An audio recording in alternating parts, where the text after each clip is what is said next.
Alright guys, so today I'm going to be showing you how to make your own World War II reproduction chin straps for your M1 helmets. And here are a couple that I've made so far. Not too bad. I'm using a mixture of homemade and Korean War or Vietnam hardware. And these are ones that I purchased offline. Here's ones that I made. The only difference in the buckles is this is a reproduction of an early or mid-war buckle, and these are Vietnam or Korean War, which are flat. And they did have flat buckles during World War II. They were just later, and you saw them majority on darker webbing. But you know, from a distance, just even close up, nobody's gonna freaking know. So if you do reenactments, this will be great. You just wanted to throw it on your helmets just because, like I do, then shoot, go for it. But before you do that, before you strip apart your chin straps, your Korean War, Vietnam chin straps, I mean, if they look like that, honestly, I would not mess with them. Even if they are missing that little ball joint thing there, I mean, you can still use them. That little tear doesn't matter. Now if they're torn up and pieces are missing and they look like that, and you have an incomplete set now because it's not even freaking usable, then go right ahead. Strip it apart, use it. I mean, I can't really tell you what to do with your own chin straps anyways. I mean, if you want to take apart a good pair of chin straps and make reproductions, then go for it. I'm just showing you how to do it. So you're gonna need, I have buckles, like these buckles that I picked up off of a friend. He actually gave these to me to work with to make my own chin straps. So homemade J-hook out of a coat hanger. And keep in mind, nothing here is going to turn out perfect, so some of these things are a little off.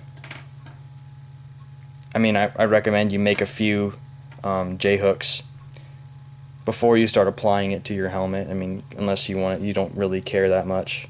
I mean, I like it to look good. So I sacrificed one of these little fasteners here to make my own. These ones I did not make, but I did make this one. And you can't really tell at all. So they look the same. Nobody's gonna know unless they look at it with the freaking magnifying glass. So another important thing you're gonna need is 3/4 inch webbing. This is OD3. I mean, you can use, like I said before, late war, they had darker olive drab.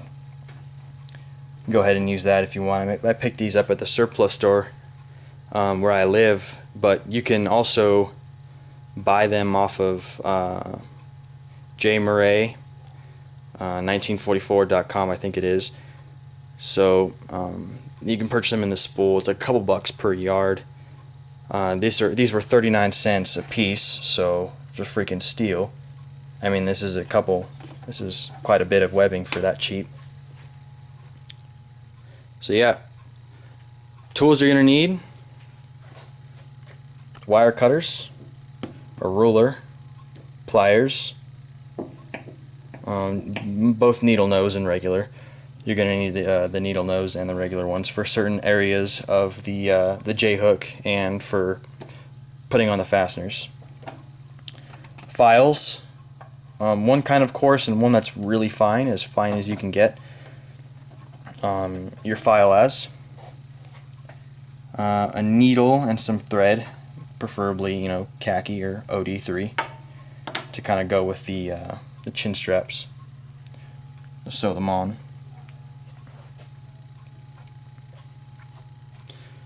And to blacken the metal, you can either spray paint it or you can blacken or blue it, just like I do. You can buy this big guy here, or you can get a little Harbor Freight one for cheap. And there's some motor oil right there that you use to heat up the J-hook or any buckle that you want to redo. If it's too worn out, you just heat it up till it turns orange and pop that sucker right in there. And scissors, tape measure is just out here just to show you how much you will need to make your own one pair. So it's only for one pair of chin straps. Is about 24-25 inches. To be safe, I'd go with 25 if I were you, but I know exactly what I'm doing here, so I don't have to cut off any access because I won't really screw up. I've done it a couple times, so I'll just cut that in a second. But you know, with the J-hooks, you can just replace these here. If you want, you can take this off and replace it with a J-hook if you would like.